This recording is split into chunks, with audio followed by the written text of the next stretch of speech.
Hey, good afternoon. Oh, Good you saw me afternoon. strangle the dog then We by the collar. I'm sorry. Yes, we saw Sorry that. for all you dog lovers. We saw that countdown come on, and our son was scraping the plate in the bin Oh my next to gosh, I us. feel so Our other ashamed. dog was running around pulling cables out, and so we just made it in time. No one noticed. Nobody No one noticed. noticed that I just picked up this dog by her neck collar. I'm so sorry, but she's not She crying. loves any form of Look, affection. she's any form of affection, no matter how rough. Look, it's rough. That's rough affection. No, she's a very anyway, robust dog. Yes, She's very robust, and we've got a lovely big Robust fly chihuahua. going around the home right now. That who knows what feature that's going to get on the show today. So hello, anyway, and Yeah, how are welcome. you? This is Crazy Hope. Yeah, it is crazy. I'm crazy, and he's Crazy as well. hopeful. I don't know what he's hopeful for, but there you go. There you are. Well, we're so delighted you've tuned Yeah, in we're today very to be part of pleased. this again. And if this is your first time to Crazy Hope, then we hope you'll enjoy this next hour or so, where we've got a fantastic lineup of guests that we're going to have such a great time together today. Nia, are you enjoying doing these?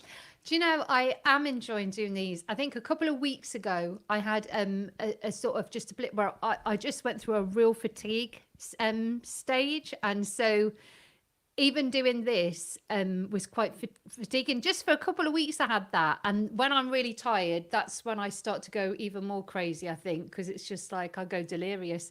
But what I have liked about this is actually just being able to completely be myself. And there's a song. Oh, you like that? I love it. There's a song that's on Shrek, and it's at the end. I think it's at the end. It is like Puss and Donkey sing it. I want to thank you for letting me be myself. Come on, everybody, join in at home. Join in at home. Again. Shrek and Donkey Baby, something like that. Shrek and Donkey Baby. And I just love that. Because it's difficult sometimes when we're trying to put these masks up as Christians, trying to pretend everything's okay, trying to always say the right thing. And I know we have to be careful with the way we talk, and we don't want to just be unnecessarily offensive.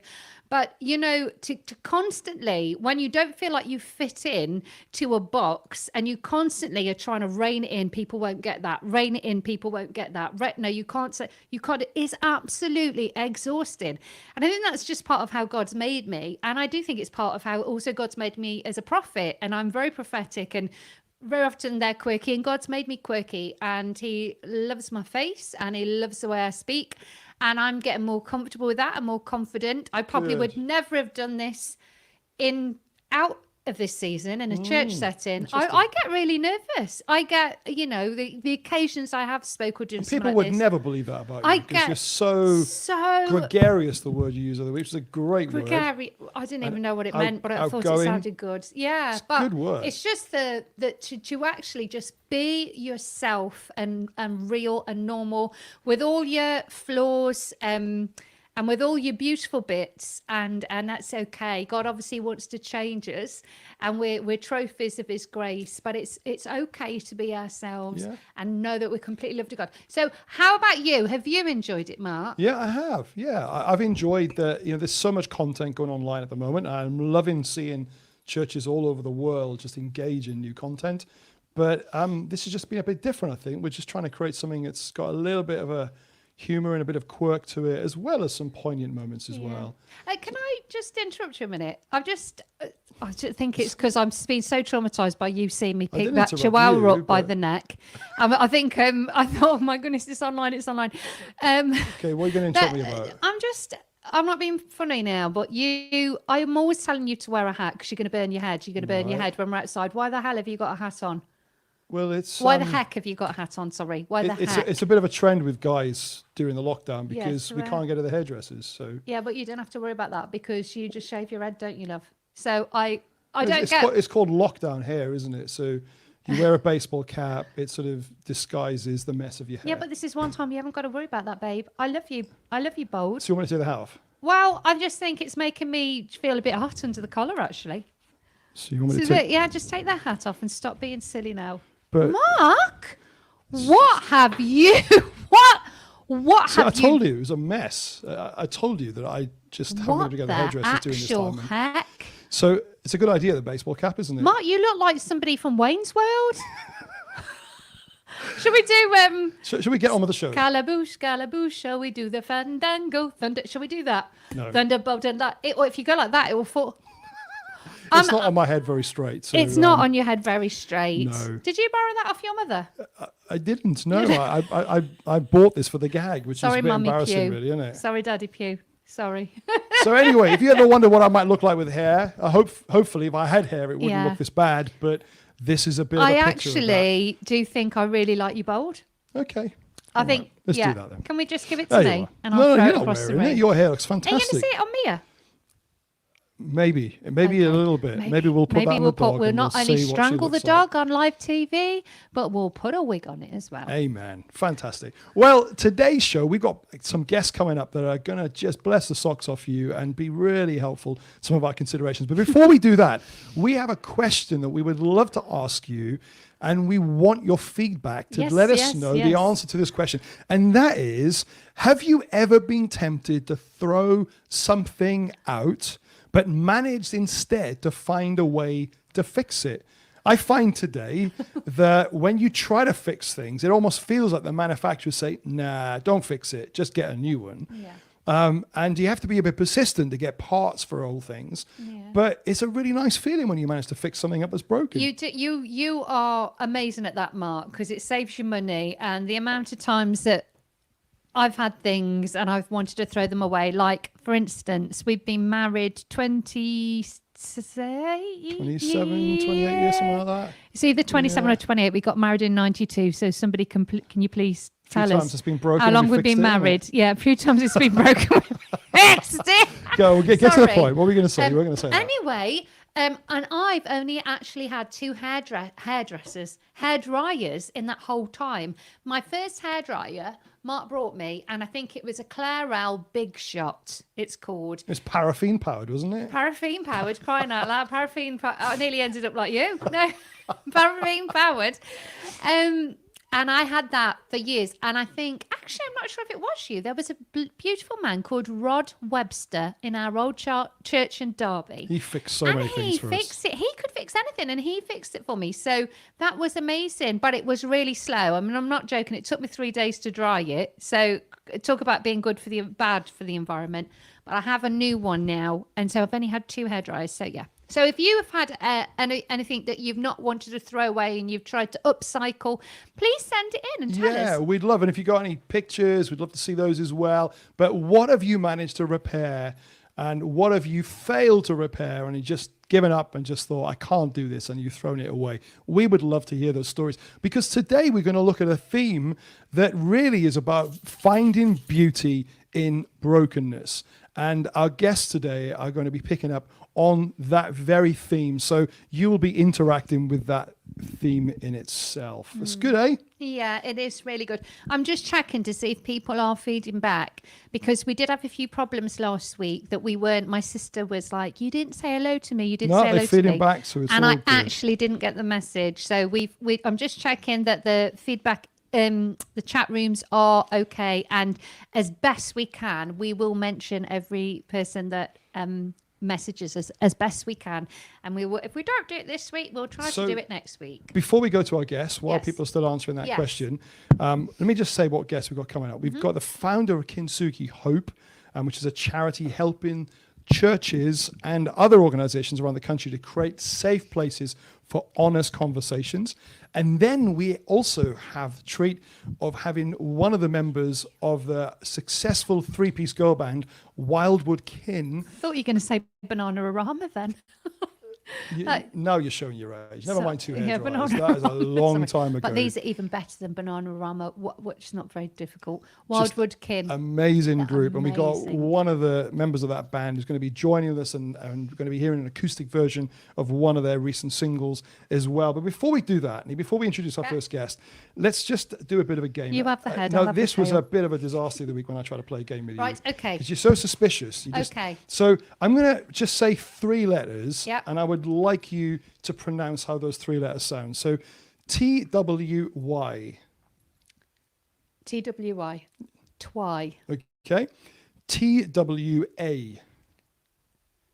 Getting a bit scared now. TWA. Yep. Twa. Okay. And then TWE. Twee. Do TWY again. TWY. Yeah. Twy. TWE. Twee. TWO. Two. And again, TWO. Two. And again, TWO. Two. Not two. TWO. Got you. Got you. Yes, she went along with it. And she went for it. Jason, you said that through. Jason, one of Ham. Jason's ideas. Anyway, shall we introduce our first guest? Jason. Have you recovered enough so we can introduce our first guest? Yeah. So Patrick Regan has a list of accolades to his name. He's written several excellent and well-selling books, started a number of successful charities, appeared on national TV numerous times, befriended royalty and senior politicians, has been awarded an OBE for his charitable work with young people. All seemed to be going well. And a few years ago, and he went through a very difficult time. And through that experience, he wrote a book called When Faith Gets Shaken. Out of that, God began to birth something new in him. And we have got the great joy of welcoming Patrick Regan to our screen today. So would you please put your hands together? Welcome, Patrick. Hey. Patrick, OBE. Yeah. Do we have to bow? Hold on. Do we have to bow or curtsy? Your Majesty. Oh, my earphones. Your Royal Highnesses. My earphones for old big head, you know. Oh, my. Carry on. Patrick is so delighted to welcome you today, and I feel like we've seen quite a lot of each other because I was interviewing you for something else yesterday as well. And you have that same thing behind you. Yeah, I'm sitting in my office. Yeah. You're in the same place. Have you been there all night? I mean, I tell you, it's a bit quieter here than home. I've got 4 children, so if I can get here on my own, it's absolutely brilliant. So but you're not an extrovert then? Are you an introvert? Do you like people or not really? Occasionally, yeah. I mean, I like older people. I'm older. Who don't talk much. Yeah, I'm old. Yeah, she passed the first bit. That's not very nice, is it? You cheeky so-and-so. Crying out loud. Patrick, we've created a bit of a running schedule for this interview. And I don't know if you noticed a bit of a typo on the first question, but I was supposed to ask you, how has this lockdown affected you? And I've written down, how has this interview affected you? That was a weird question. Yeah, I tell you. This interview is very good for my mental well-being. I have to say, it's a lovely, refreshing relief from some of the other interviews that have been very, very serious. So yeah, it's great. It's great. I love the dog. It's brilliant. It's very, very cool. She's real. She's real. Did you see me picking her up by the neck? I just missed that, I think. Yeah. In fact, I've just reported you to the RSPCA, so you're going to get a phone call in a minute. Oh, crying out loud. Do you know what? Actually, no, that isn't going to work. That isn't going to work. So, but can I just ask you, Patrick, what is that? Some prophetic artwork behind you? Yes, it is. And it fits with your theme today. So basically, this is like a kintsugi bowl. So the whole idea of kintsugi, which is a charity I run, is you take a bowl and you break it. Here's a bowl I made earlier. Oh, that's good, because I'm always breaking bowls. If we break it, we mend it. Yeah, so we mend it with super glue and we try and hide the cracks. What they do in Japan is they put a gold powder in the glue. So instead of hiding the cracks, they make a feature of the cracks. Arguably, the object becomes more beautiful than it was before. It certainly becomes more unique. And someone painted this as I was preaching once, and they knew I was going to talk about beauty out of brokenness, didn't know much about what I was going to say. And I was speaking on the main stage at Spring Harvest, and then I looked around, and there was this beautiful painting of beauty coming out of brokenness. So yeah. So I thought it was quite apt for your show. Hence, sitting in front of it, and plus, it's probably the nicest wall in the office. Oh, I love it, and it's the same colour as me. I love it. Yeah, I just need a bit of gold going through me. So, shall I ask you a proper question? How is it? I wish I did. She has got loads of gold in her heart. Let me just ask you the proper question. How has this lockdown affected you, Patrick? It's been a mixed bag, to be honest. It's been a little bit tough at times. Like I say, I got 4 kids, and I remember when we found out, we were on tour actually, and we found out that lockdown was happening. And my wife says to me, her first reaction was, "I'm going to need a lot of chocolate." And I was like, "Babe, I'm not sure that's you remember my talk on self-compassion and self-indulgence being different things? That wasn't the right time to do that, actually. She gave me that look that only wives can give, like, keep talking, I'll destroy you. And, but, you know, it has been a roller coaster. And I think for a lot of people, some hours I feel really good. And then for some hours, I just feel really, really shattered. And I think feeling a little bit guilty at times, because having 4 kids, you're like, you know, I should be homeschooling better. I should be doing this better. And I use the words should, must, ought quite a lot. And I know from, you know, researching and stuff, it's not always helpful things to say. And I think for a lot of us, we got to remember that we're teaching, but we're not teachers. And our kids need to know they're loved and they're safe and they're secure. But I think sometimes I put myself under huge pressure to make sure I'm all things to all people, which is tough, you know. So it's been challenging, I think, but it's been some lovely stuff as well. Yeah. Being kind to ourselves is so important at this time, Patrick, isn't it? You know, there's such a lot of pressures people are facing right now. Yeah, absolutely. If I can just dig a little bit into the start of Kintsugi, so you were leading a really successful youth charity. You know, that's when you and I first connected, and you were, I think, ITV's official spokesperson on issues of gangs. You spoke at Conservative Party conference, Labour Party conference. You're friends with a whole range of politicians. You had, I think, the second visit from Kate and Wills to the charity, but there was quite a lot of things stirring in your heart around that time, and something began to be birthed during that time, and that's where the book Faith Gets Shaken comes from. You know, what do you look back on and see on that time, and what do you think was really going on in your life? I think it was like a perfect storm of things going wrong. You know, there's my dad got really, really sick, and my kids got really, really unwell. I got diagnosed with this degenerative knee condition. That means I need to get both my legs broken in 3 places with a big external metal frame drilled into my bones, and all these things. And I think it's the same life. You know, life always seems to happen. You know, stuff always seems to go wrong at once. And I don't know if you guys are old enough to remember the game Tetris. Do you remember Tetris? Yeah. Well, he's old enough. No. My kids used to play it, so yeah, I'm definitely old enough. Definitely old enough. Oh my goodness! Oh my days. Well, my Tetris is like all these blocks fall out of the sky, and you try and get them all in a line, and then you get them in a line, and the line disappears, but they just keep coming, and they go faster and faster and faster. And I think life can feel a bit like a game of Tetris. You're trying to figure out everything. And actually, the Royals was quite an interesting one, because they came twice in a year, which is unheard of. And I remember saying goodbye to Kate and Will. Hope you caught those names as they dropped there. And, you know, my buddies. And they were literally hundreds and hundreds of photographers in front of us. And I remember saying to Catherine, God, this is intense. I'm not sure I'd like this. This is really hard work. And, you know, those photos, they went around the world. They went to OK Magazine, you know, Hello Magazine, magazines in Sweden I'd never heard of. And people were like, it's amazing. It's amazing what you're doing. The reality was, in those photographs, I was someone really struggling with anxiety, really struggling with sort of depression and just about to go into depression. And yet the show reel looked fantastic. The Facebook page looked amazing. And I think it was at that time I was like, you know what? We need to be more real and more honest about where we're at. I mean, Nita said it at the start. You know, it's about actually people connect with your common humanity. That's what people connect with. And I think people are looking for integrity, authenticity, and honesty more than they've ever done, particularly in the season we're in. So I decided to resign from the charity I was running, and God broke my heart for the whole Kintsugi thing. And we started that a couple of years ago, which has been amazing, actually. It's been fantastic. Oh, wow. And isn't it amazing Wow. how God uses some of the most difficult times in our life to see life form? And I saw a little video that you put out online fairly recently that I think describes something of this really, really well. And we're just going to watch this quickly. Only a very short video, but one that you recorded not too long back. So let's watch this video now. When you walk along, you see these grey, lifeless concrete slabs looking at you. But if you look closer and you look down, where there's a crack, you see grass trying to get through.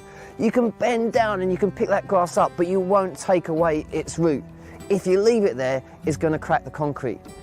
I want to be someone in life that doesn't ignore the grey and depressing things of life. That's people's pain. We need to share in their pain and support them.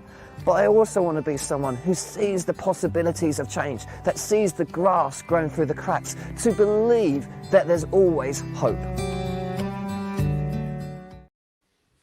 There's always hope. That's a really powerful little analogy there, Patrick. Really, really precious.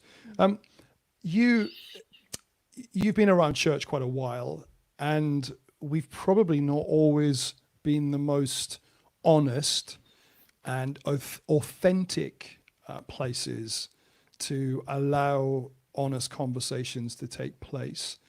Why do you think that is, Patrick? It's a brilliant question, actually. I think a lot of it's down to fear. I think we're scared somehow that if we allow people to be honest, that means that they're, going to lose their faith.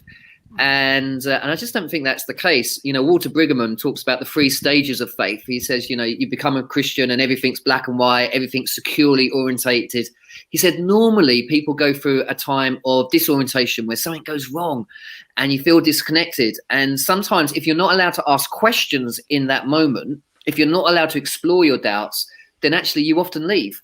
And you just sit in church every single week, not talking to anyone, feeling lonely and isolated.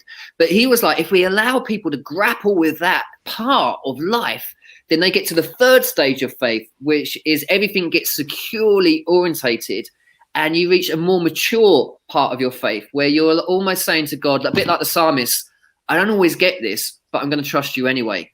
And I think that's a really important part for people to get to. And I think in our preaching as well, there's a balance, but I firmly a big fan of Brené Brown when she says courage and vulnerability are the same thing. In fact, the Latin word for courage is cur. It means to speak your mind with your heart. And people can relate that. The amount of times I'm speaking, I could just see people like crying or people connecting. And it's nothing special I'm doing. I'm just being honest. And people need to know that Me Too moment, it's okay not to be okay. We all suffer in some sort of way. Struggling doesn't make you a failure. It makes you a human being. And so I think we need to have that honest conversation. I think fear of how people will react often stops us. I think also we have a bit of a culture in England of, the stiff upper lip. And I think what this is doing, actually, one of the positive things coming out of this is changing culture. Culture is defined by the way we do things around here. And so actually this is creating a much more honest conversation about how we're really doing, which is a positive thing.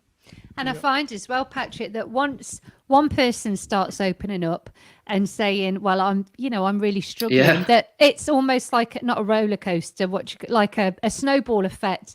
And especially leaders, because I think the pressure for leaders to always be together, to almost what's that word, like idolized or put on a pedestal.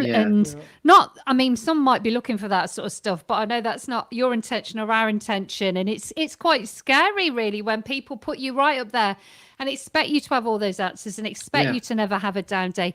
I mean, I got to be honest, this morning we had our check-in with our close core team, and Mark just asked, I hadn't even told Mark this. I have now, because I told him this morning. And he said, how's everybody doing? And I just broke down. I was in tears. And, I struggled with mental health, a condition called pure OCD, only diagnosed a few years ago when I came here. But I had it undiagnosed from the age of 14, and I'm 49 now. And for the last 5-6 years, I've been pretty much free from the symptoms. That's from nearly 30 years. Most of those, 26, 27, of not getting it diagnosed because of shame, because my mum was like really depressed. She spent times locked down in mental homes. That was back in the day when it was like one flew over a cuckoo's nest, when they used to strap people up. And the shame, because people didn't know how to treat mental health. And I grew up with that, seeing that as normality. So I was scared to death. And so I'd keep it in. And we did big events, and I would do talks occasionally. And all, like you were saying, I can relate to you, all these horrible fears and horrible stuff was going on in my head. I take antidepressants. I still take them. Thank the Lord for the Holy Spirit and them. I pray that I'll come off them, but I don't know. But, I broke down this morning and I had a really crap day yesterday. And it just sort of came up again. And I suddenly thought, oh, no, it's coming back. And it's just after 5 or 6 years. And I just wanted to be accountable. I just wanted to know that they had my back as a team, that, I'm having this bad day. I mean, I'm sort of feeling a bit better now because I was honest enough. But also I didn't want Mark to be disappointed in me because he thinks, 6 years, I've got my wife back. After 6, poor thing. I was like Medusa crying out loud all the time with me up and down moods. And but I'm really thankful to God that I have found peace with him, but we still get those blips of days where we have wobbles. Absolutely, Sorry, absolutely. And that's Powerful. no, that's like such an important point to make, particularly at the moment, because I think the challenge is the situation we find ourselves in is normally people that struggle with emotional mental health. They like in my case, I can manage it. I've worked out the things that I need to do, the things I need to put in my life, like exercise, socializing, going to coffee shops. And a lot of the ways that we can manage things has now been taken away from us.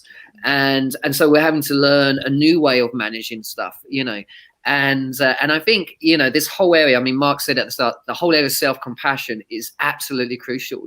Self-compassion is talking to yourself the way that you would talk to your best friend. And, Mark's a very close friend of mine. I've got so much admiration and respect for Mark. And if he came up to me and said he was struggling, I wouldn't go, oh, come on, Mark, cheer up a little bit. Your wife, she ain't that bad. She's all right. And you've got a pretty good church, a few dodgy members, but mainly pretty good. They're all pretty nice guys. You've got a good gig. Now just get over it, you moron, and grow some hair afterward, won't you? I wouldn't say that. I tell you who I can talk to like that every single day is me. Come on, Patrick, what is your problem? And we set ourselves these standards. And Diane will often say to me, Patrick, your mind isn't always your friend. And I think sometimes, I've been talking a lot about emotional agility at the moment, which I think agility is fascinating in the season we're in, that is having that sense of stopping and going, you know what, who's in charge here, the thought or the thinker? And someone described it to me the other day, is sometimes we can see the world like we're a bit of a on the chessboard and we just make a move quickly. And actually, emotional agility is actually taking a step back and going, I can see the whole chessboard and there's lots of moves that we can make now. And, and that real and that honesty. And I think, Nita, that's so attractive in what you've been saying today. I think so many people relate to that. I think they'll be really grateful. You. Oh, thank you so much. And we've tried to create a culture in church, haven't we, where people can be honest. We were walking, we're doing lots of walking at the moment. And I walked past the house just the other week and I said, doesn't that lawn look beautiful? Look at the colour on that lawn. And as we got closer, it was plastic. It was that fake grass, that horrible fake grass. I hope nobody's got fake grass that's watching it on my life. But it looked, from the distance that I first commented, it looked beautiful. But and there's no weeds going to grow that you can see. They will be there under the surface, and they will be doing as much damage as they normally do. But you just don't see it. And I think for so often, if you want living things, you've got to have a bit of a mess among the life of it as well. And, I think I'd much rather have a messy, life-filled environment than a plastic, pretend environment. And I think that's where our churches need to be. And I think we're making a lot of progress, thanks to people like you, Patrick, that are helping the church engage with that. Just before we look at some of the feedback that people are sending about fixing things, I've got to pick you up on something. You, in that very moving bit you just said, you actually said something that I can't believe would be true.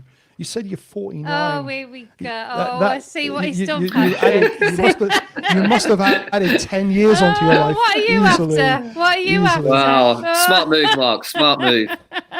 Oh, you smart move like that. You don't have 28 years of marriage without learning things like that, I tell you. Yeah, he's very smooth. You're very smooth because you shaved the other day. So we've had some feedback. We've had some feedback about the things that people have fixed. Okay, let's fix. Somebody said they were going to fix their marriage. I think that was Steve Dunn. Steve Dunn? Yeah, so He asked my we've wife. got people he said fixing he garden. He was going to fix his wife. I think he's talking about you, Joy. I'll give him a slap. No. So we got people who are always fixing up sort of furniture. They're upcycling things on the tip. Oh my Things that other people are throwing away. Someone even last on. night found an old portable dictaphone, and they are trying to get that sorted out. There are someone who's fixed a camera which fell and broke. And that was in South Africa. Yeah, and so Just someone else, Oh. the son was asked to look at a computer. The owners were told it would cost £300 to repair. He fixed it for £2.50. £2.50. Someone else is saying, I'm a super gluer with everything. So someone fixed Shirley the mended spot there. her cat. She super glued its tail back on. Coming out. I nearly super glued her neck. The poor cat has got a super glued tail. I bet its tongue gets stuck to it when it licks its bottom. And how about this one? that's This is weird, quite a oh moving one. Haley is saying, I've had my heart broken many times. Oh, I've tried to fix it by myself, but only God could fix it. But they're saying, but today I'm Haley. struggling with my mental health and I've been in tears today. Bless you, Haley. oh, in Haley, that. you're so not alone in that. I'm sorry I missed one, Haley. Even honestly, even Jesus struggled with anxiety in the Garden of Gethsemane to the point where he was sweating drops of blood. And it says he was tested in every single way. And he took depression and anxiety. So he is a man that can relate to you, even though he never sinned, that he knew what it was like to have that sort of anxiety that he would sweat blood for us. And Haley, you're so not on your own. And we're so glad. I mean, we know Haley. We're so glad that you tuned in today. And this too will pass. And I know that sounds really, because I've done this journey for a long time with mental health, and it's almost, somebody said to me earlier today, it's almost like an echo coming back, and you see it and you think it's the real thing, and it does pass with time. And God is a healer. We don't have to be stuck, think, oh, I'm going to be like this forever. It's never going to go. There is actually hope, because I've done that journey myself. But it is a process. It is a process. There's not necessarily a quick fix. There could be, somebody could get instantaneously healed, because God can do anything, but more often than not, it is a process. But it will pass. It will. And you will come through this, and you will be so much more beautiful and stronger and full of God's grace, because you still get up every morning, and you still get up, and you don't lie in the bed, and you still make the best of the day. And God's with you, Haley. So bless you. So good. Patrick, we're going to come back to you with a few more questions in just a moment, but I'm going to Yeah. bring someone else into this call as well. That we're going to meet Beth, who's a part of the brilliant three-piece girl band Wildwood Kin. Brought out an album recently which has had much critical acclaim. They've been likened to Simon and Garfunkel, Fleetwood Mac, Mumford & Sons. They're ever so good, Patrick. If you They are still listen, brilliant. they Before- are really good. Before we introduce Beth to us, let's take a quick look at a video just introducing them and their music. Let me show you a way to a place where you know you're never alone. I know you'll find there's beauty in your brokenness. Think it's all on you, put it all on me. Wow, that was quick. It was quick. Their albums are dripping with great songs. And I'd love you They've to got some great give a stuff, big welcome. honestly. Give a big welcome to the wonderfully talented, brilliant Beth Key, who's going to join us. Hey, Beth. Hey, thanks for having me. Before we get into the serious stuff, have you got that baby pigeon? No, Mum and Dad just let it out to sort of roam around the garden now. So we've cornered off most of the garden so the dogs don't go and She's- potentially hurt it. She's got an injured baby pigeon, and to be fair, it's probably going to die. I'm not going to lie. I'm not being negative. But we just thought The whole thing is about It's gonna die. brokenness, finding it's about beauty brokenness and healing. finding life. There's a quick gear change. This pigeon's dead. But we just thought we'd let it be famous for 5 minutes before it died and shove it on the show. But her brother, Joshua Key, won't bring it upstairs and show, because I've heard a lot of people are saying they've never seen a baby pigeon. Do they actually exist, Yeah. or are they just born that ugly? as big pigeons. I guess unless But- they fall out the nest. Yeah. We want to see this little baby before it dies. I'll Say a little get prayer a for it. picture and Get a picture. share of it on the page, Facebook page. They can bless it on the way to pigeon heaven. Yeah. So Beth, let's come back Yeah, from be pigeons for a serious. moment. Yeah. Can I ask the question? You can ask the question. Go I'm for it. asking the question. So anyway, I'm going to Focus, interrupt myself and focusing. So Beth, I know you quite well and you know me reasonably well. And what I'd like to say to you, I'm not reading this at all off a script. What I'd like to say to you is, Very natural. very how has sweet. the lockdown affected you and that crazy band of yours? Kind of was. Yeah, it's been a bit of a weird time because obviously the music industry has kind of come to a bit of a halt. All the festivals have been cancelled for the rest of the year and gigs, and obviously the venues are all closed. So at the moment it's a bit of a difficult time for musicians because that's our kind of our income, I guess, is gigging. So we're sort of finding ways to work around that. And for me and the girls as well, we're all different places around the country, so it's hard to sort of come together to write songs and stuff. But we are like taking this time to focus on writing for the new album and stuff. So that's been good. It's not just girls, is it? Because unless I went in a trance and I wasn't listening, you are, which is so unlike me. You are related, aren't you? You three girls. Yes, we are. Yeah. So you two sisters. You've got you and your sister Emily, the elder. To be fair, I'm not being racist, but you do all look the same. To be fair, you do all look very similar. No, You've we got do. you and your sister, and was that wrong? Sorry if that was offensive. You and your sister I really and your apologise. cousin, and you're all beautiful. You all are absolutely gorgeous. And you're right. This would be a very, very, very busy time for you doing the festivals and this. So you probably spend more time away, just going from one place and different countries as well, isn't it? You've been all over, and the Big Apple. Yeah. You've made your name known over there. What's been your favourite country that you've been to? I really love say Wales. Switzerland. Switzerland. Wales. Switzerland. Yeah. No, I Wales. love Switzerland. Nashville, actually, I think is probably my favourite. Oh, It's just an amazing place. Is that where they're all country western? Yeah. Like Dolly Parton and stuff like that. Yeah. Okay. I won't say anything else. Okay. Right. Question number 2, going to Bethany. It's supposed to ask this like I as if meant to you're make this just doing flow. natural. I am being natural. There are so many hold on. There are so many standout tracks on your latest album, but Beauty in Your Brokenness is stunning. You sound like you're reading a school play recital. Can you give me the inspiration behind that song, please? Yeah, I can. Yeah. So I'd recently heard about the Japanese traditional art form of kintsugi, which Patrick explained about earlier. And I thought it was just such a beautiful metaphor for what God does in us, that he takes our brokenness and he makes it into something more beautiful. And I think I was going through something at that time when I'd first heard of kintsugi, and I just thought it was a really relatable thing to share with people. You know, there's been times in all of our lives where we felt like we've been broken beyond repair, and I just wanted to write something that would kind of encourage people that because you've been broken, it kind of makes you more beautiful. And like with the whole pottery, when it breaks and it's brought back together with the gold, it's like it becomes worth something more for having been broken. And I just wanted to encourage people that God can take our brokenness and make so how long? No, I'm still interviewed. So how long? I'm sticking to the point. So how long ago did you do that then? This song? I think I probably wrote it like 2.5 years ago now. But and we didn't know you were struggling, Beth. You got to be honest with us.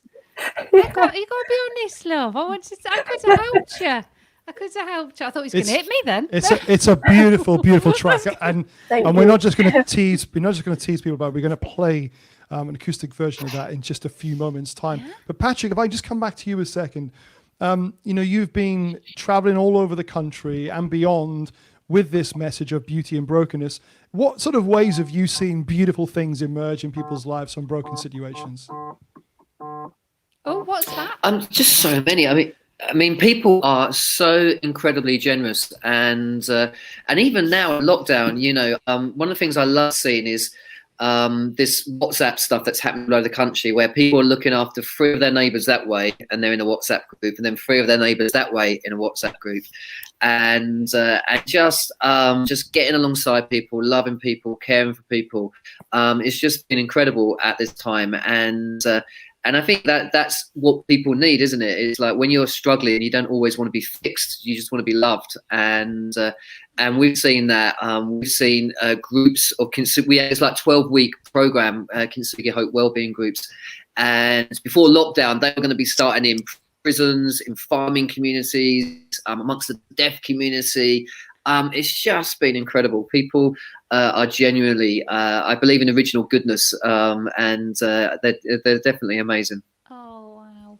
Brilliant, beautiful. That's great. Thank you, Patrick. And it's really nice that she wrote a song after your charity, isn't it, Patrick? Well, the funny thing was, I hope you've listened to it. When the song, I have had no choice to listen to it, because when it came out, I must have had literally so many people email me and Facebook me. In fact, my whole inbox, there's about 20 that was all Beth's song.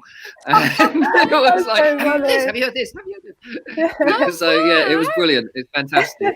That is so cool. And Beth, have you had any feedback from listeners about the song? Any good stories? Yeah, it's been amazing actually. Like, I mean, most weeks really since we've released it, people are sort of messaging us and saying how it's just been like really helpful for them and encouraging for them in their time and what they've been going through. And I think, particularly there was one time that really kind of encouraged us as a band, because I think sometimes we can keep singing the same songs and you sort of think, is this really having any impact? And there's one time this guy, he came especially to see us in a show in Bristol, and he sort of pulled us aside at the end and he was like, I just really wanted to share something with you guys. I was going through a really difficult time with my mental health, and I'd been considering suicide, and my friend brought me along to a festival just to sort of try and get me out and about, and I'd never heard of you guys before, but I heard you play on stage, and you played Beauty in Your Brokenness, and when I heard that song, it was like something changed in me, and I've never been the same since. And that was just such a encouraging and just amazing story to know that God is ministering through our music. And and that was just a really special moment to meet him and hear that. That's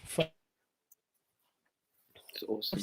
Songs have got absolutely, I mean, obviously we're talking about this song, but there are loads of your songs and the lyrics are so amazing, and it's almost like they're not outwardly Christian, but it's so refreshing to hear something that's singing more about purity, that it isn't singing about sex every other word, and it's not got swear words in it, that it's actually got really empowering, positive, life-affirming messages. What was the one where, was it Warrior Daughter?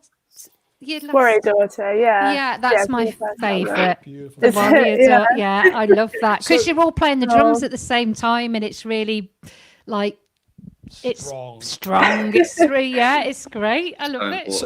So Beth, we're going to come back to you in a second, but we've talked about the track long enough, and there's lots of people listening that may have not heard it before. So we're going to we can't listen to the official track because of copyright reasons, but this is an acoustic version that you recorded recently. Just tell us a little bit about the context, because this was before the lockdown. Right? Yeah, it's a bit random. We were on tour, just did a European tour, and we were in Hamburg in Germany, and we'd been invited along by a YouTube channel called In Bed With Sessions. So we went and did a version of this song. We're a bit tired. It was sort of nearing the end of the tour, so not the best vocally, but hope you enjoy it. So here is Beauty and Brokenness by Wildwood King.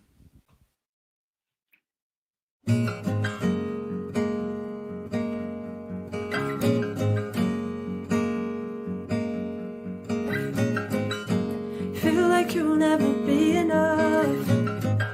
You're trying so hard to walk the line. Maybe you just need to realize the decisions that you make.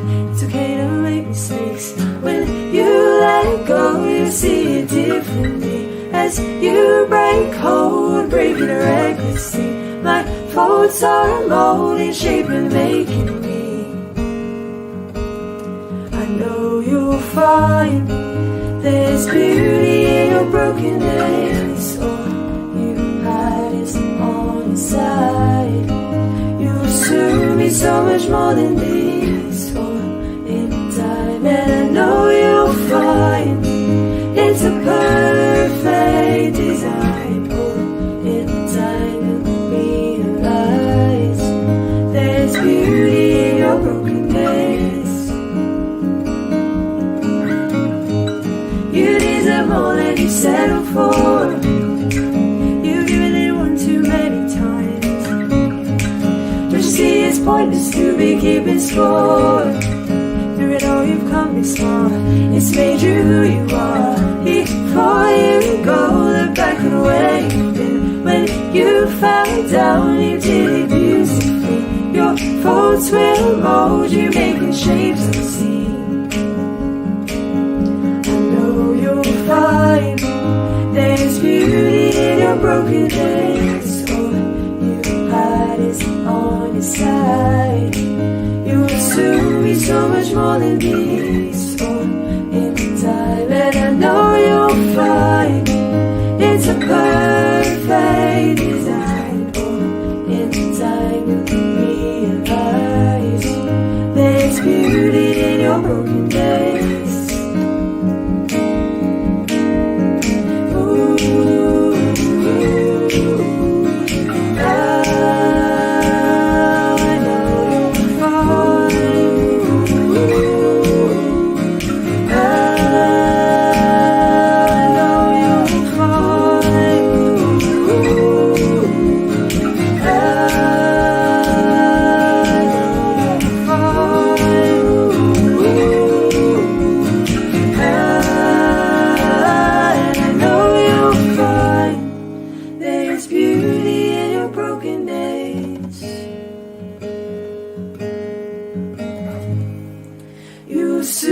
So much more than these, and I know you'll find it's a perfect design.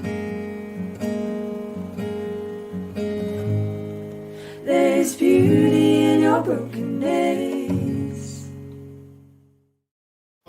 Oh, that was Wildwood stunning. King. Just How can you beautiful. say about the vocals? They were amazing.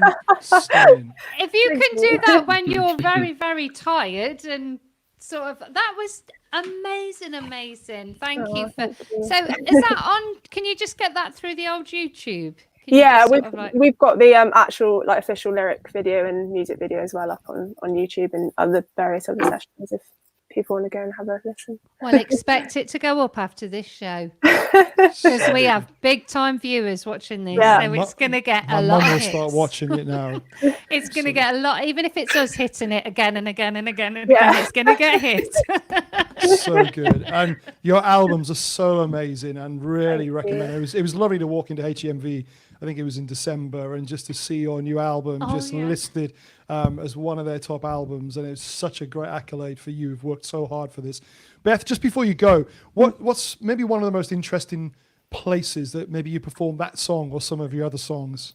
That song particularly. We played it on a double-decker bus once, atop a double-decker bus. We played it in there's this really cool place in London called Japan House, and they sort of have different artists showcasing their kind of Japanese artwork. We did this sort of competition where people came and we made the kintsugi piece plates back together and stuff.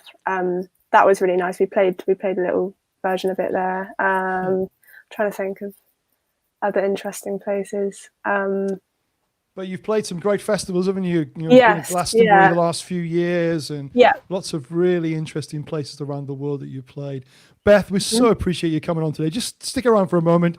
I'm going to ask Patrick one more question, and I'm going to ask if Patrick will just pray for us and pray for our viewers. But Patrick, how can churches help people to find beauty in their brokenness? What do we need to do as churches in order to help with that?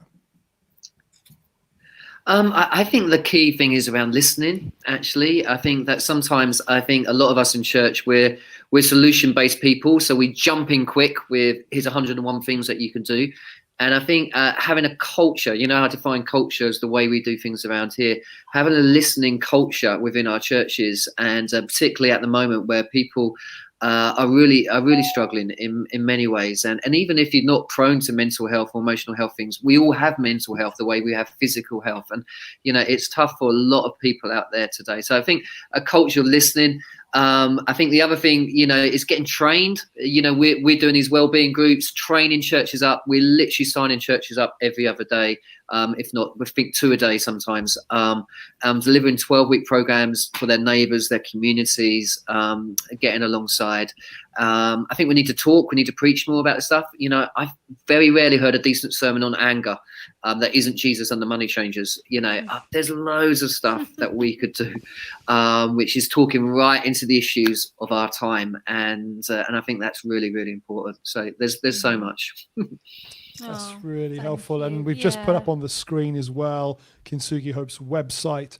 And if you're a church leader, then do check that out, because there's some phenomenal resources. And here in Exeter, we started up some Kintsugi Hope groups, and they are just going to be such a blessing to so many people. But hundreds of churches are doing this all around the country. And if you're someone who struggles with mental health and so emotional well-being, then again, there'll be some resources on there you can connect with. And there's some fantastic other organizations, Mind and Soul, that just produce some great resources and some great help. Patrick, just before we go, you know, one simple prayer doesn't fix this, but God cares and understands. And many of the emotions that people are feeling extenuated right now in lockdown situation, God is alongside us. And I wonder if you would just pray for all our viewers before we say farewell to you both. Yeah. I was thinking, you know, the title of your show, Crazy Hope. And in fact, I've got a dog called Hope, which is a really bad name for a dog. You can imagine how it, you know, no hope. All the neighbours hear me shouting out "no hope" as loud as I possibly can. In fact, the neighbours heard the other day. They heard me shout out, "Dying, I've lost hope," which didn't go down very well either. But the thing is, this is you define hope. Hope is saying everything passes, nothing lasts forever.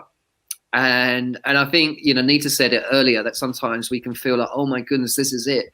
And sometimes hope is seeing the grass growing through the cracks, and we can't ignore the grey and the pain and the brokenness that's there.